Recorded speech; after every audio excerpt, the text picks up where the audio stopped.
From time to time, one makes important discoveries from the past. Early in 2018, while looking through some obscure papers in the basement of our home in Vancouver, Canada, we came across an old VHS tape of a conference we hosted in Vancouver in April 1997. It was called Global Citizenship 2000 and was intended to be a preparation for teams of young people for the coming third millennium. When we played the tape on an old VHS machine that we still have, we discovered the extraordinary documentary you are about to watch. We knew right away that we had found something rare, unique, very special, and very important. Here was Dr. Robert Muller, a world-class elder who derived his insights from 40 years at the United Nations, many of them in the top ranks of the organization, as Assistant Secretary General to 4 Secretaries General. As such, he was head of the organization and founder of many of its special agencies, such as the World Health Organization. Here in this video, he was speaking not to heads of state or ambassadors from scores of countries, but to the children, to the youth of the next generation. We could see that although his message was 20 years old, it was meant for today. Indeed, when we later showed it to a group of young people in 2018, one of them remarked, "My God, he's talking about our generation. He's talking about us." This reminds us that the world moves forward in incremental steps based on the wisdom, teachings, and achievements of those who went before. But it's all too easy to lose those teachings in the noise and jumble of day-to-day activity. How exciting it is then when you rediscover a gem of wisdom from the past that shines a brilliant light on some of the most serious problems challenging us today. The video you are about to see is a once-lost treasure. It features the wisdom of one of the world's greatest citizens of the 20th century, Dr. Robert Muller, who spent the last years of his extraordinary life of service to humanity as Chancellor of the United Nations University for Peace in Costa Rica, where, among other things, he was writing 2,000 ideas for the year 2000. He didn't stop there. Indeed, he wrote down more than 4,000 creative ideas for the improvement of the world in the third millennium. As a special guest of our non-profit organization, the International Foundation of Learning, Dr. Muller came to Vancouver in April 1997 at the age of 75 to speak to the Global Citizenship 2000 conference. The participants were teams of young people and their teachers and parents from schools, and a team of student teachers from Simon Fraser University. In addition, leaders and performers from a diverse multicultural community added to the richness of the program. They had come together to learn about prospects for the future and to discuss how they could contribute to improving the world in the coming new millennium, then only 1,000 days away. Dr. Muller spoke to the young people as an elder statesman who had directly experienced the horrors of World War II. And he had been part of the early years of the United Nations as it sought to create a time of peace by putting an end to war. But 30 years later, a new danger faced the world, the threat of a world population growing out of control and bringing pressures of environmental destruction and climate change, which we are experiencing today as humanity's most pressing global challenge. Dr. Muller gave a voice to the earth. In a powerful dialogue which you're about to hear, the earth cries out, "What are you doing to me? You're killing me. How do you expect me to feed you and give you good clean air and water when you do this to me?" Dr. Muller told the young people that they were the first generation in the history of human life on the planet that was charged with the need to become global citizens and preserve the bounty of the earth for future generations. Decide to become a global citizen, he told them, and make our mother bloom again as the most beautiful planet in the universe. Dr. Muller's inspirational message is preserved in this video along with a celebration of song and dance and poetry, and the responses of the young people as they gave voice to their ideas about how they could improve the world. The scene was set in the 7-story concourse of the Vancouver Public Library. In recognition that it was then 1,000 days to the year 2000, we called the video "When the Earth Still Had 1,000 Days." We invite you to watch it now, a whole generation or 20 years after it was made, and reflect on how well we are doing 2 decades later to live up to our responsibilities as global citizens and to teach our children to care for Mother Earth. At the end of the video, we have a surprising new initiative to share so that you may, if you choose, participate and act in your role as a 21st century global citizen. Here now is the original 1997 production of When the Earth Still Had 1,000 Days.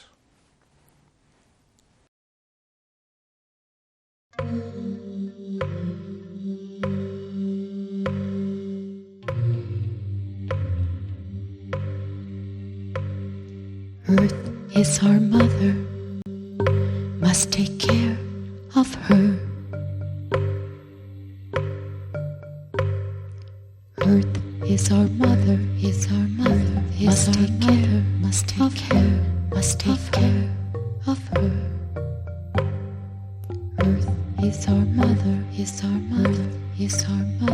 must take care of her. Earth is our mother, must take care of her.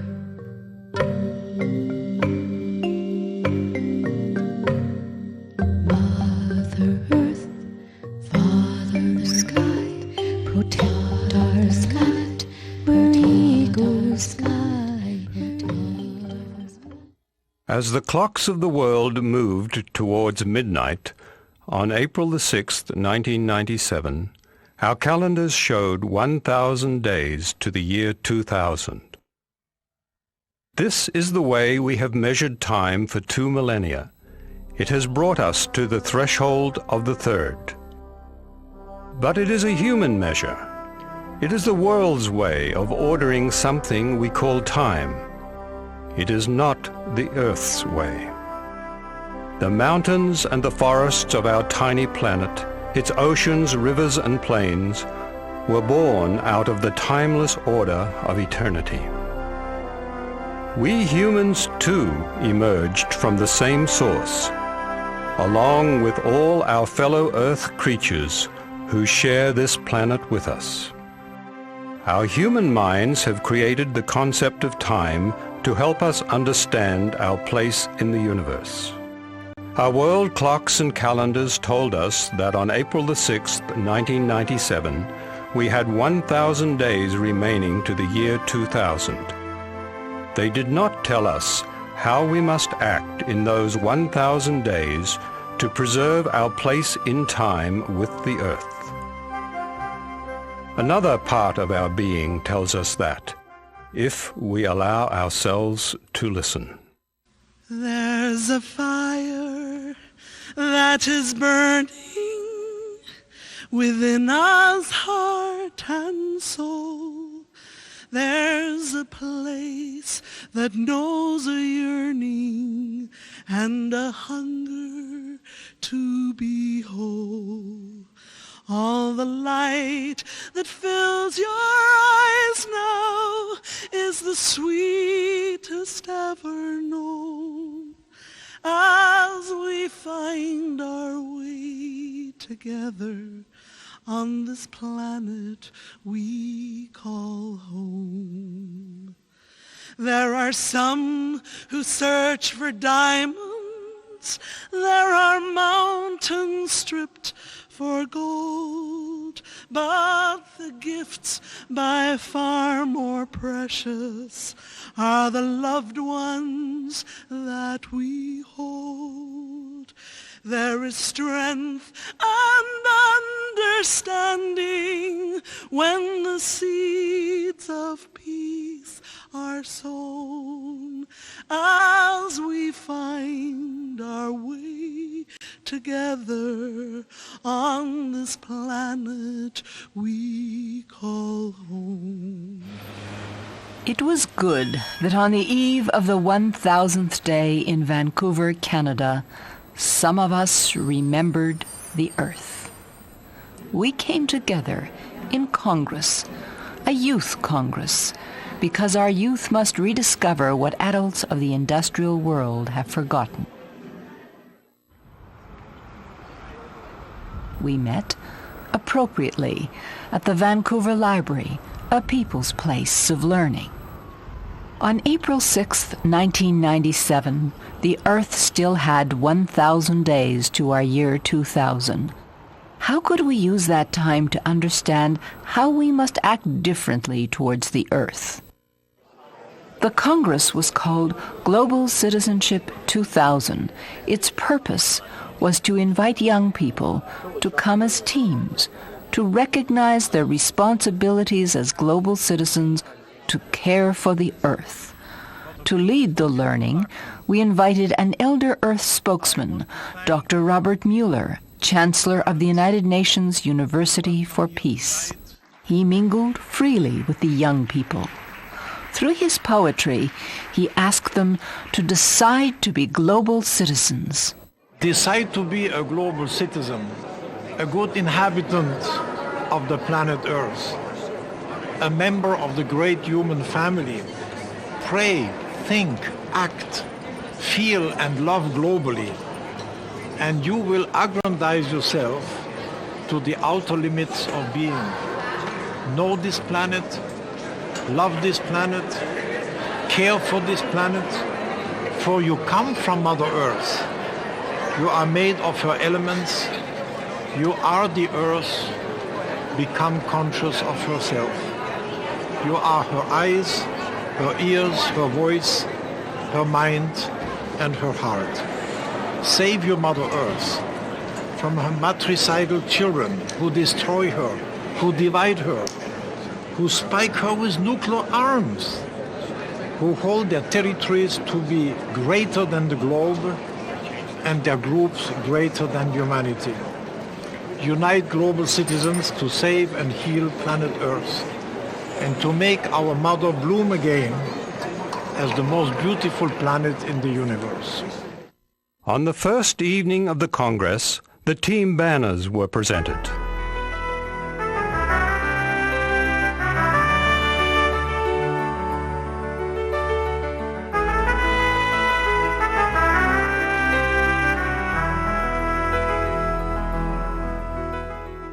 On the next day, the teams entered the Congress Hall and were given the charge for their day's work.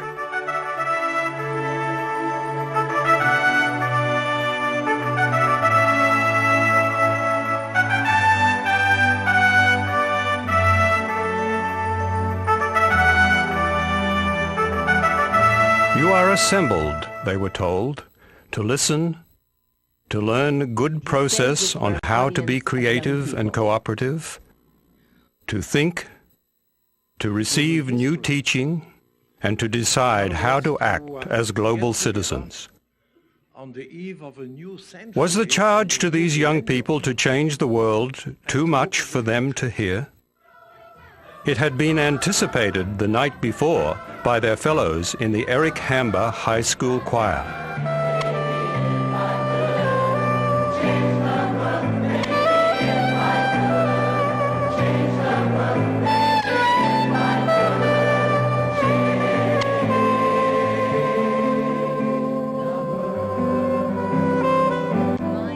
To change the world means to vision a different future.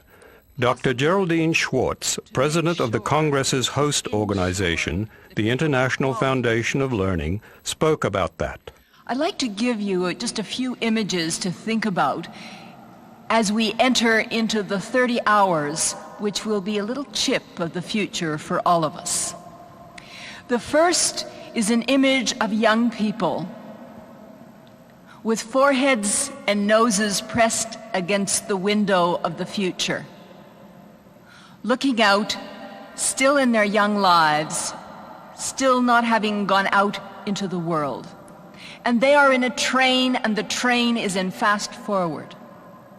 And they will have to learn to move on the moving sidewalks of the future. When I first started my career as a teacher many, many years ago, the sidewalks were stationary. You could walk outside and they would be there the same way and in the same place as they were the day before. In the future of all of us, that is no longer true, because change and the fast-forward phenomenon is part of all our lives. And so it behooves us, it is important for us to look out that window and to have dreams of a quality future. Dr. Muller's advice was never to underestimate the power of dreams. I had a dream of a worldwide celebration of the year 2000, and this dream now is becoming true. To you young people, I would like to give you 3 of my advices from my own life. The first one is to have a vision, like Desmond and Jerry. In Costa Rica, in my little farmhouse, I have a bench of visions, which was inspired by them. And in the morning, I go to this bench of visions to look at the sunrise, beautiful sunrise, and to have the vision of a world where there will be peace. So I'm going to have another dream, namely to play the Ode to Joy here in this beautiful library, and that's what you're going to hear.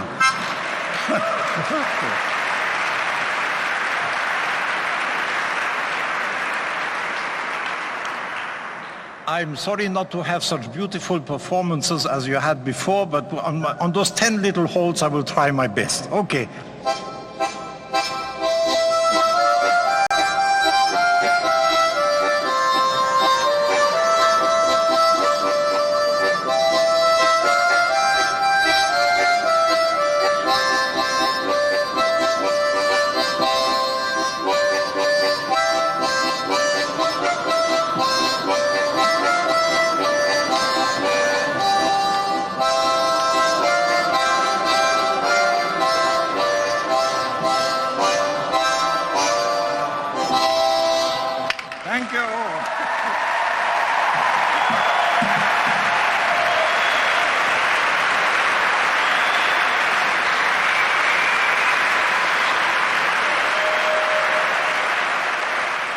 The Universal Gospel Choir also gave their special brand of inspiration for the work that lies ahead. Powerful, powerful love won't be scared for long. Not when I think about this powerful love that nothing can strike down.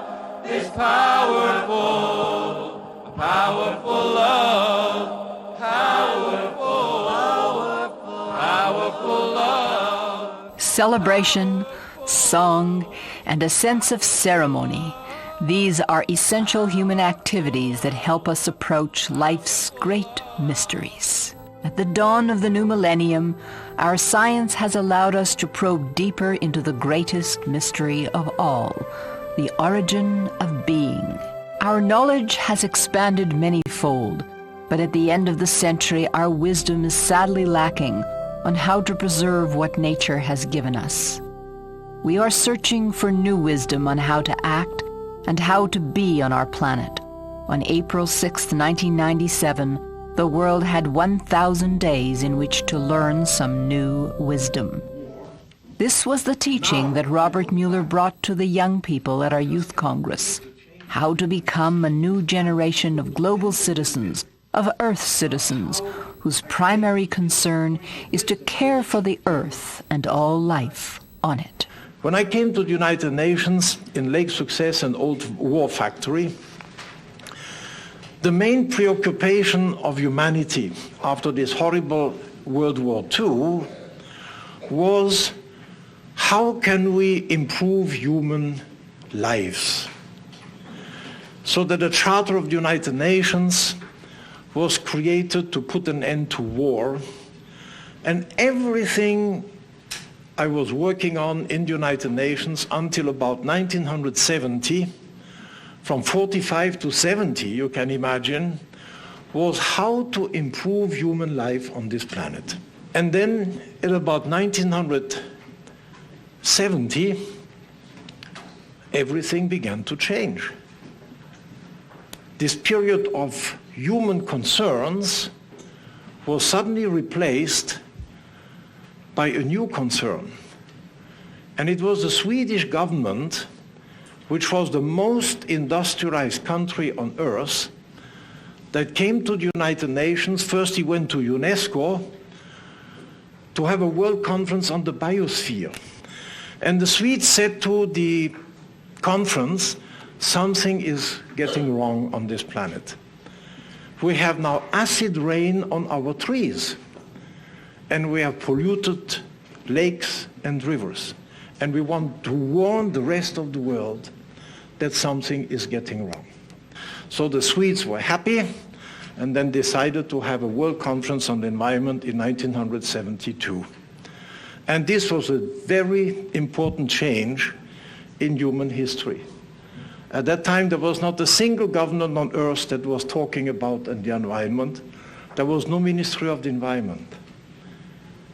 And since this conference in Sweden, the whole world was made aware that something was being destroyed in our environment.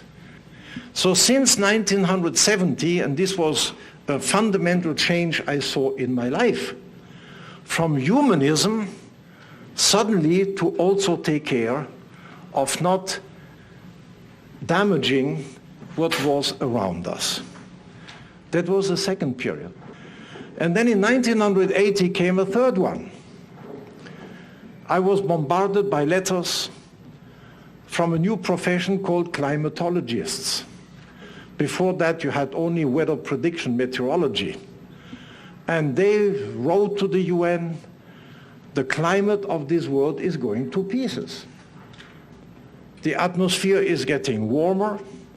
We are going to have even changes in the basic ocean currents by the year 2020 if we continue to produce the heat here all around this planet. So that we looked into this. We had meetings with the scientists, and we came to the conclusion that indeed that was very serious. The atmosphere was getting warmer, that you had a greenhouse effect, and that we had to have a world conference on climate. And now, for all practical purposes, it is the Earth which is number one. And we humans are being reminded of what the indigenous people always told us. I have here a quotation from Chief Seattle. Teach your children what we have taught our children, that the earth is our mother. Whatever befalls the earth befalls the children of the earth. This we know, the earth does not belong to us. We belong to the earth. And in my 2,000 ideas, I have about 50 of them where I put myself in the place of the earth. I have a dialogue with the earth. And the earth then says to me, what are you doing to me? For example, you have multiplied the number of beings on this planet from 2.5 billion people in 1952 to 5.6 billion today. And that was written at the end of 94, and today we are 5.8 billion people. How could you do this to me? To have all this big population explosion all around the world, and I, the earth, I'm supposed to feed them? Why did you do this to me?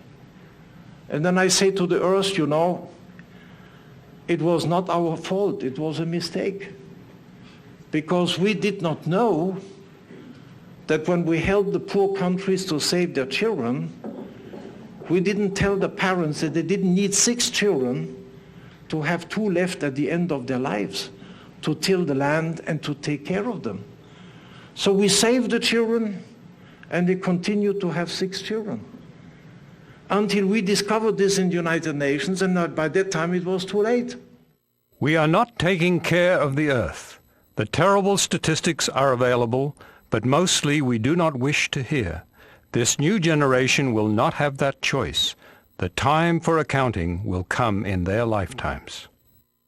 Every minute you destroy 21 hectares, which is 52 acres of my tropical forests.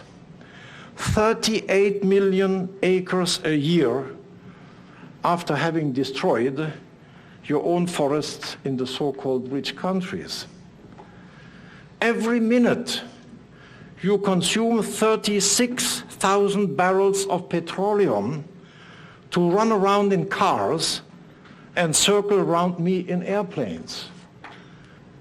Every minute you let 50 tons of fertile soil be wasted or be blown up of my cropland. Every minute you add 12,000 tons of carbon dioxide to my atmosphere, the air you breathe. That's the language of the earth. And then they say each hour you let 685 hectares of productive dry land become desert. Every hour you spend $120 million on military expenditures, $1 trillion a year. Every hour, 55 people are poisoned and killed by pesticides. Every hour, you have 60 new cases of cancer diagnosed in the United States alone, over 5 million cases each year, with 20,000 cases leading to death because the thinning of my ozonosphere, which protected you from the ultraviolet rays of the sun. And then finally, it could add the following. During each of your lifetimes, during your entire life, in a poor country, the average waste left behind by a person after living 60 years in a poor country will be 150 times the weight of that person. So in India, when a person dies, the person say, well, during my life, I left wastage and garbage 150 times my weight. And an American, and I'm sure a Canadian too, leaves behind him during a lifetime a mountain of waste which is 4,000 times his waste. Now you can imagine that by the time you die, at my age, in 2057 or so, you will have left behind you a mountain of waste 4,000 times your weight. So I would like you to keep these figures in your head. Because when you throw away a can or paper or things of this sort, this is what is going to do this mountain of waste. And that's what the earth sees. The earth says, what are you doing to me? How do you think I can continue to have a good oxygen for you? How do you think I'm going to have enough water for you? You are killing me. Never forget this. So that the future of this planet is totally in your hands. It was not in my hands. We didn't know this. But you today, this is what you have to be taught by your teachers. This is an absolutely fundamental knowledge which you must be taught. You are not children of Canada. You are really living units of the earth.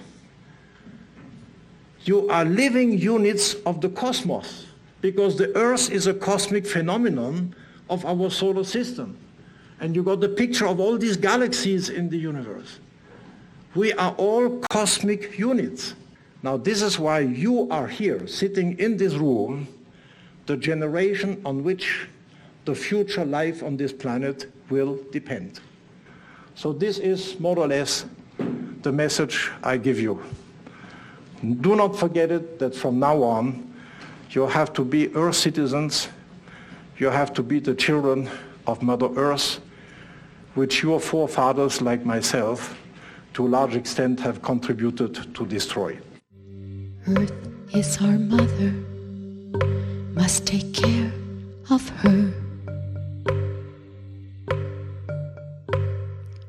Earth is our mother, must take care of her.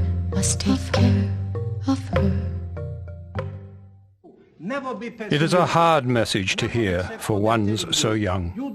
My main message was, even if you do not succeed, do not take this as an excuse for not doing it, because many things happen after our death.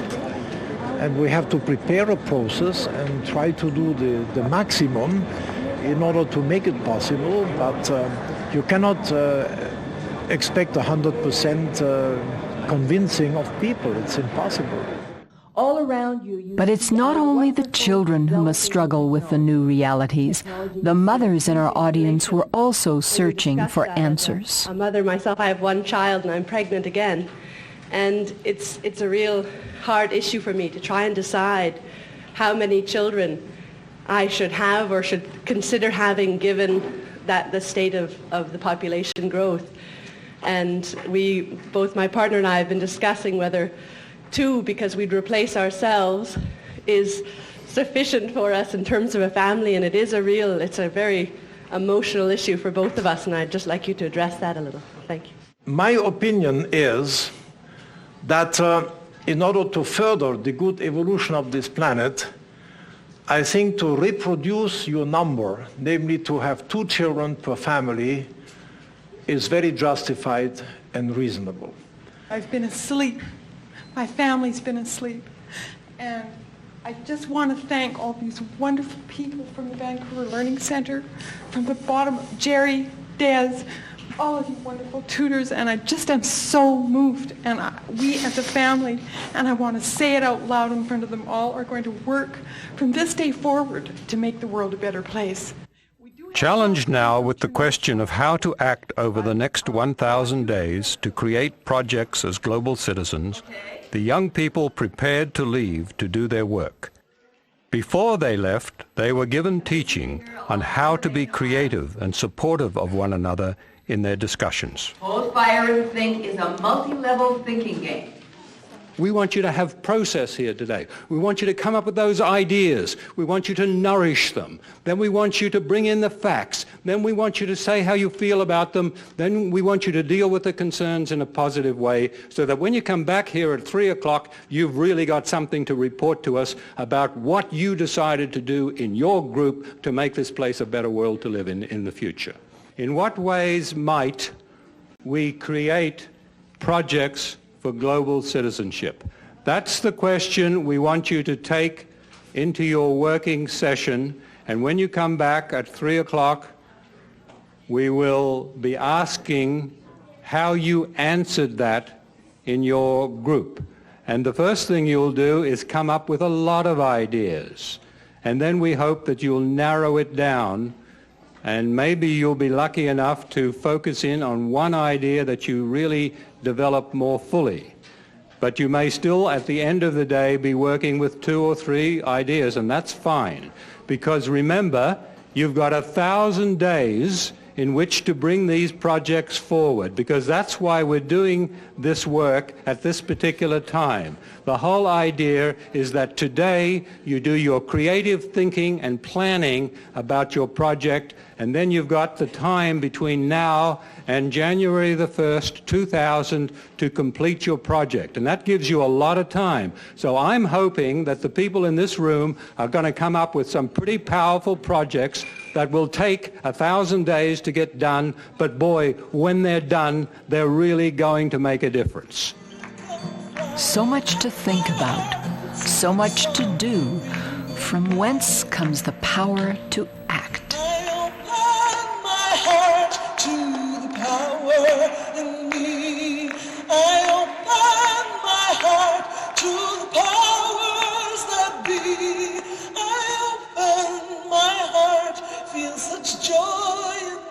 soul, keeps me strong, keeps me sure, keeps me whole. Before the Congress, some of the young people looked to the year 2000 as an awesome high-tech future. No, it's a time that we'll be together, because everyone's like, wow, the year 2000, woohoo, big time. Oh, no, it's kind of like year 2000. It's a thing to look forward to. The year 2000 is awesome. Like, we're all going to be together, and it's going to be a big party. I can't wait. I think things will be different. I think everything will be high-tech. I don't know. I guess it'll seem more like futuristic and stuff, I think. Just we'll be older and like lots have happened. Our lives will be totally different. New technology and stuff, and who knows what. Like when you say 2000, it seems like such an like older time, like in the future. I was thinking of this earlier this morning, that when my grandmother was my age, right, she had no concept of possibly what we would be enjoying now. Well, we're 1,000 days away in a couple days, and April 6th, and I think it's just going to be amazing experience going through the turn of the 20th century. A landmark for what? For the rapid change that's already underway, that has been underway for a very long time, and it's a landmark for human progress and humankind. We're gathered here to make year 2000 a better year. 5-foot radius. And make the years after it a better year. After Robert Muller's presentation, they struggled with the issues. Individuals, so you have like regular people like yourselves who are appointed to go in there and ask questions like, how come you do this, you know, or stuff like that. The same way as it is in the classroom, where you have instead of having teacher-centered learning, you have student-centered learning. So, in the larger scale of things, it would be run by the public to a certain extent, where they can voice their opinion. People remaining passive, why don't you just say promote activism? Because that's what we're doing. Rather than concentrating on the passivism, say activism is the reason we're doing it. How many do we have? 4?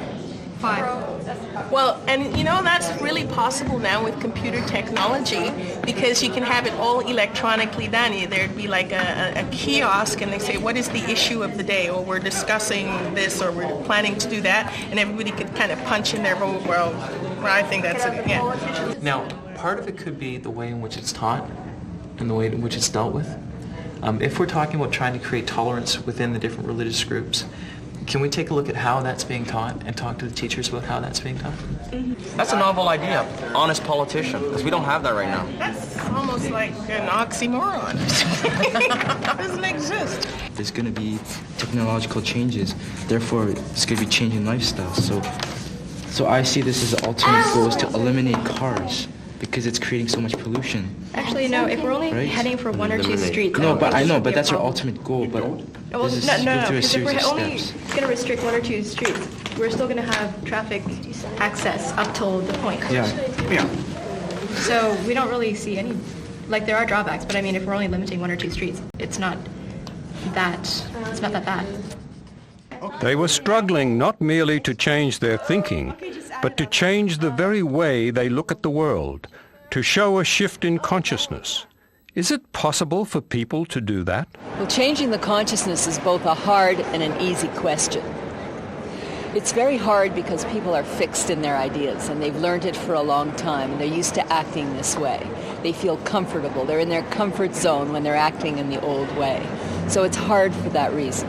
But it's also very easy, because once human beings are convinced that another way of thinking is useful to them, then immediately they don't have to throw down buildings, they don't have to do anything. They can all they need to do is begin to think in this new way, and so it's also very easy.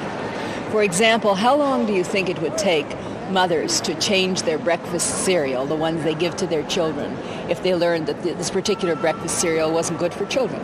It would be almost instantaneous. Once people have understood that it's important to pasteurize milk or to pasteurize juice for their health, immediately they change their ideas. So I think that people are open to this because people are desperate for good ideas. We're so used to underestimating people, thinking they want only bad stuff. They're just interested in superficial things, and we don't give people credit for the thinking they can do. And there's nothing more powerful than an idea, and nothing more powerful than human consciousness. In fact, everything that is around here has been created at one time or other by human consciousness. Ideas, policies, institutions, the education we teach has been a product of a particular time. And now we're in a new time, and we have to encourage people to come forward with their ideas. We really liked, and so Finally, the teams returned to the Congress Hall, and when they did, their ideas filled the room. Anyways, our one idea was kind of kids' governmental organization, kind of like a kids' UN. And the objective was to deal with some kids' issues, provide an outlet for use and like open to all. We wanted to promote positive solutions rather than looking at negatives. Educating people in desert areas how to better use their land so that they don't add to more deserts. This led us to basically creating access cards for every individual that would take care of their basic needs, like a credit card, like a swipe card. So everybody is entitled to food and home and enjoyment and education. It would be a student-run club, and it would be pretty much the younger generation in the presence of the elders. And we would be the leaders, and we have thought about projects to take up in this club. There would be several different ones so that people can express their passion for saving the environment. One of our big projects that we thought would be good was to adopt a school in a country. And basically do fundraisers to get money and help put these kids through an education, to give them what we have already. Adopting a grandparent. And we have a couple different senior homes in our town, and we felt it would be very good for one young child to go and spend a day every now and then with one of the seniors.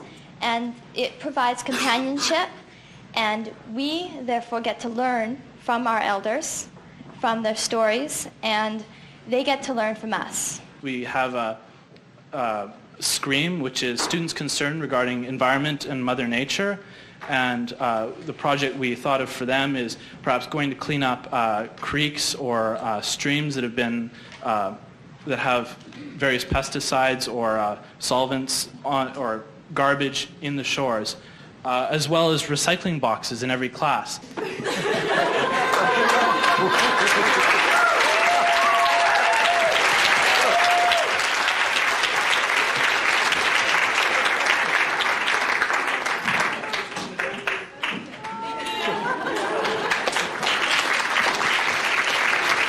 But we also had a really good idea about breaking the language barrier.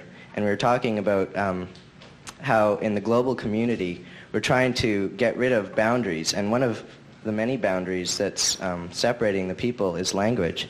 And we were trying to think, well, what kind of language could we use that would bring everyone together?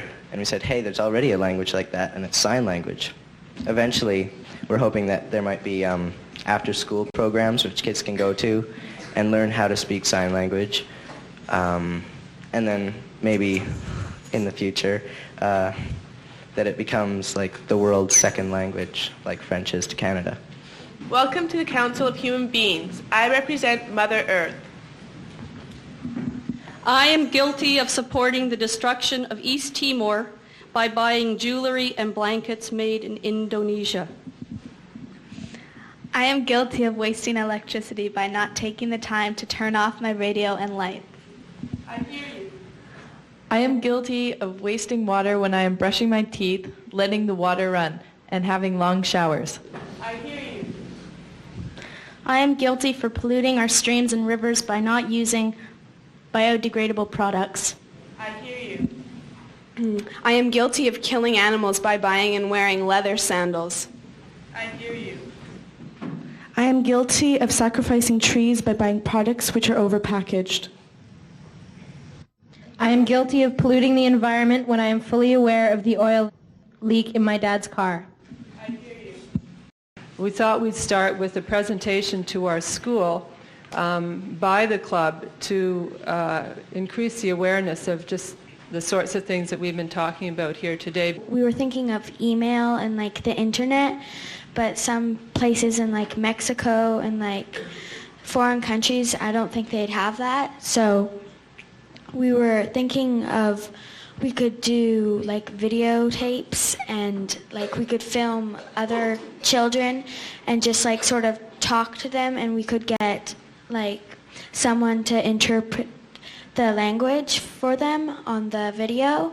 The way we start to save the environment and to help preserve our environment is to start in our school to educate the students so that they know what the meaning of global citizenship and what it will do to our environment, so that they understand their place and role to the world. I bet you they could have got a cup of coffee with YCN, the Youth Communication Network. Yes.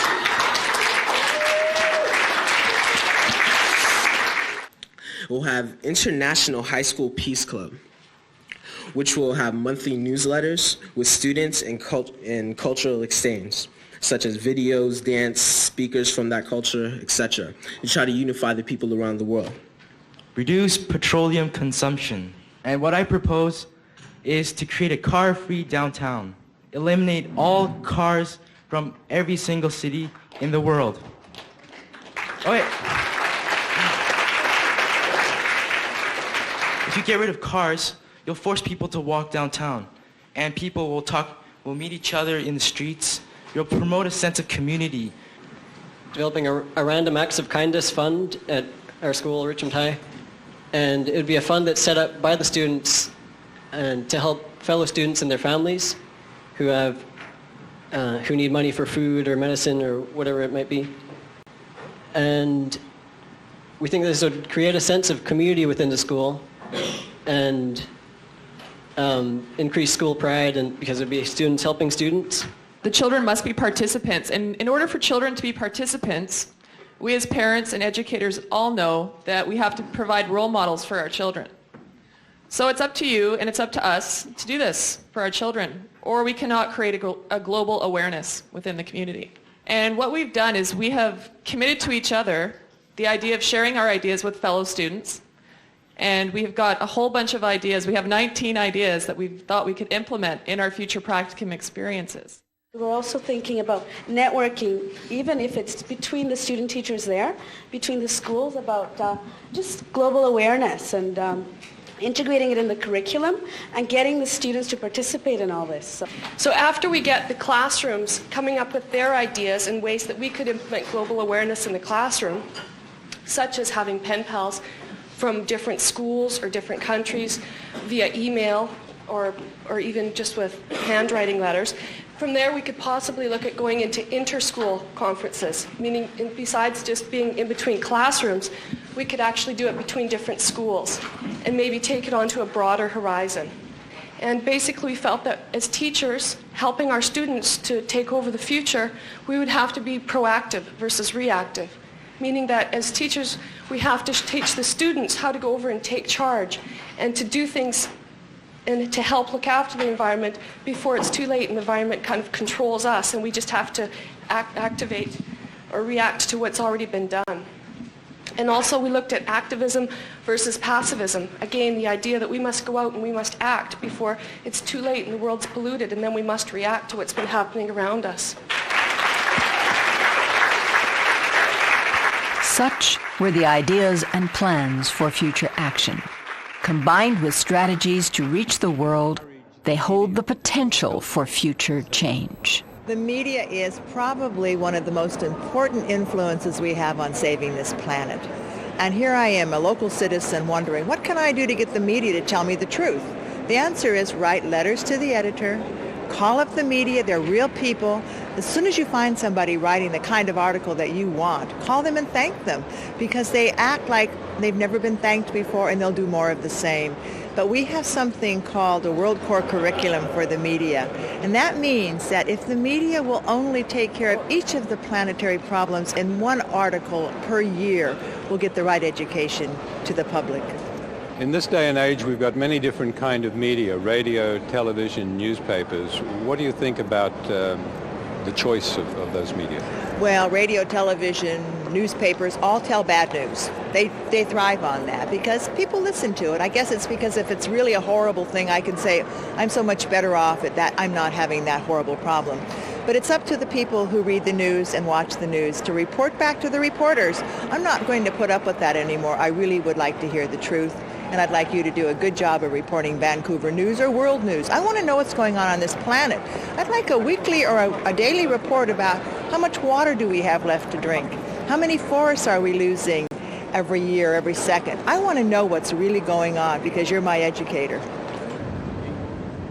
There is a new word to describe people who go out and create a better future. We call them visioneers. A visioneer is someone who looks forward into the future in a creative way from the perspective of saying, this is what I can see about the way the world should be, the way I would like the world to be, the kind of future that I would like to live in. And then takes the next step, which is the step of acting to bring that vision about. And this I regard as a strategic kind of thinking because you have to take deliberate action to create the future that you want to have. And so I like to think about visioneers as being pioneers of the future. Pioneers from history are those who come to a new frontier and create a new civilization. Well, we have to create a new kind of future because what we're clearly seeing is that the kind of future that's coming towards us is not the kind of future that we want to live in. And if we're going to be able to change that, we have to see it first, because if you can't see it, you can't do it. So a visioneer is someone who looks forward in their own mind and then goes and acts to make that future happen.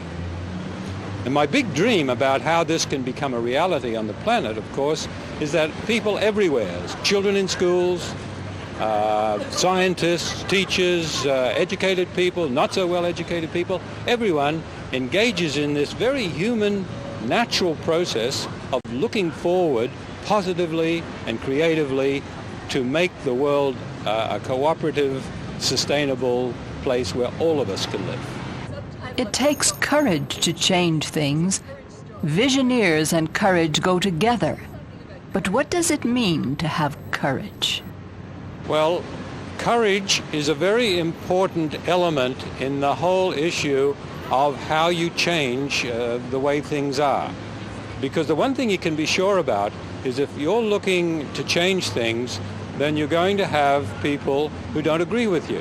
And the only way you can get the outcome that you're wanting to have, because your foresight tells you that this is the way it must be, is to be courageous. Courage is acting with intention and perseverance and being determined to never give up. So that's why I call my book a courage story about belief in the future, because it's about people who act that way, and above all, they never give up and they keep working together. So a company of visioneers were setting out to change the world. A band of global citizens with their new passports to serve as reminders of the time they spent together. They ended their Congress and marched into an evening of celebration in a festival of light, where music, dance, and theater reminded them of the many textures of the world.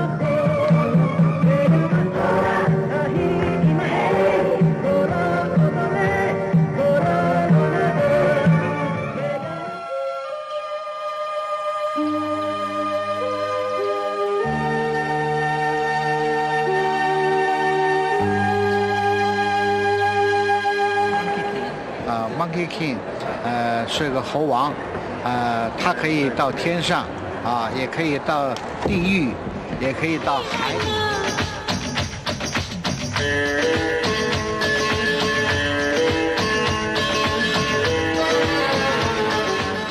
Until the clock reached midnight, when the 1000th day had arrived and the bells rang out and the earth balloons descended.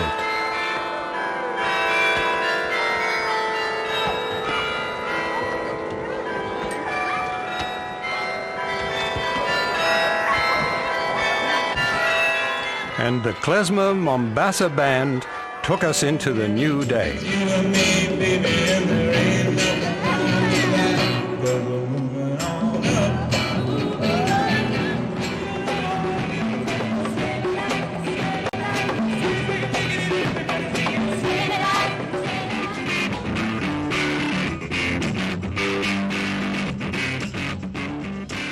On April 6, 1997, the Earth had 1,000 days in which we, her children, could choose to change how we think and act. How many days have gone by since then? How have we changed? How can we all change together in this world that's made for you and me? As I was soaring the great white skyway, I saw below me endless highways. I saw around me the brilliant splendor of this world that made you and me. There are stars that fill the night sky in a sea of flickering light. We're all part of this creation, a blessed holy sight. There are forests that lie naked. We've mourned the trees that fall. There are creatures close beside us that have no voice at all. With commitment, we'll bring changes that the world has never known, as we find our way together on this planet we call home. We hope that you've been touched by this rediscovered global treasure, and that more than 20 years after its original production, you will choose to take up Dr. Muller's call to action yourself. We want to encourage its use as inspiration for new generations of young people to become responsible global citizens. When it was first produced, we prepared a facilitator's guide for teachers as a curriculum for action in schools and communities, using the documentary.